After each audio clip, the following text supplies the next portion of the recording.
તંત્ર દ્વારા ખાડા ખોદવા અને રેતી માફિયાઓ દ્વારા ખાડા પૂરી દેવાની પ્રથા યથાવત। તો છોટાઉદેપુરમાં કાયદાનું ભાન ભૂલેલા રેતી માફિયાઓ બેફામ ટ્રેક્ટરો દ્વારા ઉલેચાતી રેતીને કારણે નગરપાલિકા વોટર વર્કરને નુકસાન થશે તો જવાબદારી કોની? તો નગરપાલિકા વોટર વર્કરની આસપાસ થતું રેતીનું ખોદકામ ત્રાસથી પાલિકા દ્વારા નદીમાં વારંવાર રસ્તા ખોદી કાઢવાની ફરજ પડે છે, માફિયાઓ દ્વારા પૂરી દેવામાં આવે છે।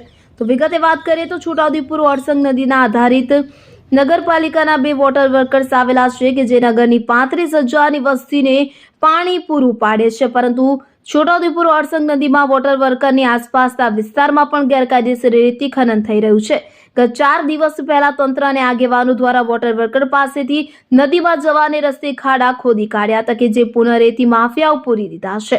રસ્તો શરૂ કરી દેવામાં આવ્યો છે અને ટ્રેક્ટરો રાત્રિના ફરી શરૂ થઈ ગયા છે।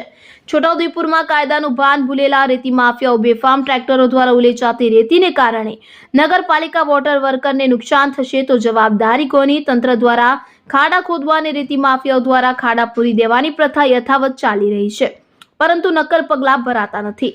છોટાઉદેપુર નગર સહિત સમગ્ર જિલ્લામાંથી પસાર થતી ઓરસંગ નદીમાં બેફામ રેતી ખનન થઈ રહ્યું છે કે જેમાં લીઝો ફાળવેલી નથી, ત્યાં ગેરકાયદેસરના ટ્રેક્ટર દ્વારા રાત્રિના સમયે બેફામ રેતી ખનન થઈ રહ્યું છે।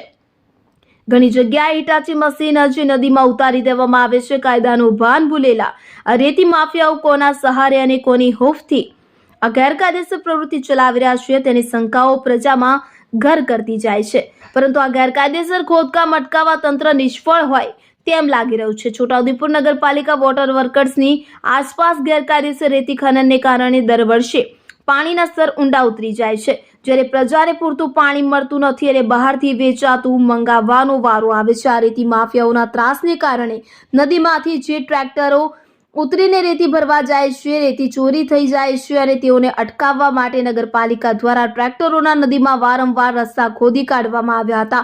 ખોદેલા ખાડા રેતી માફિયાઓ દ્વારા ભરી દેવામાં આવે છે, પરંતુ કોઈ પગલાં ભરતા નથી। રેતી ચોરીના વિડીયો પણ વાયરલ થઈ રહ્યા છે।